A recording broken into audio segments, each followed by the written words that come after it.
শ্রীরামপুরের সভা থেকে দেশের স্বরাষ্ট্রমন্ত্রী তথা বিজেপির প্রাক্তন সর্বভারতীয় সভাপতি অমিত শাহ দাবি করেছিলেন পশ্চিমবঙ্গের দুর্গাপূজায় ছুটি দেওয়া হয় না।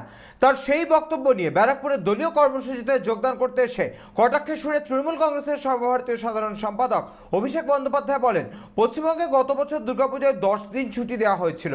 দেশের অন্য কোনো রাজ্যে এমনভাবে দুর্গাপুজোতে ছুটি দেওয়া হয় কিনা সে বিষয়ে তিনি অমিত শাহকে চ্যালেঞ্জ করেন। এদিন তিনি আর ঠিক কি বললেন শোনাবো আপনাদের। বিবেকানন্দর গেরুয়া ধর্মে বিশ্বাস করি, যোগী আদিত্যনাথের গেরুয়া ধর্মে আমি বিশ্বাস করি না। যারা মানুষ মেরে মানুষ প্রেমের কথা বলে সেই 2 নম্বরই বিজেপির ধর্মে বিশ্বাস করি না, আমি কর্মে বিশ্বাস করি। আমরা বিশ্বাস করি বৈচিত্র্যের মধ্যে একতার মূল মন্ত্রে, নানা ভাষা নানা মত নানা পরিধান, বিবিধের মাঝে দেখো মিলন মহান।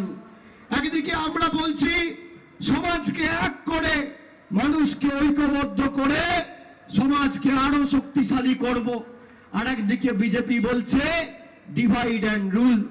কালকে অমিত শাহ শ্রীরামপুরে সভা করতে এসছেন, সেখানে বলেছেন দুর্গাপুজোয় মমতা বন্দ্যোপাধ্যায় নাকি ছুটি দেয় না।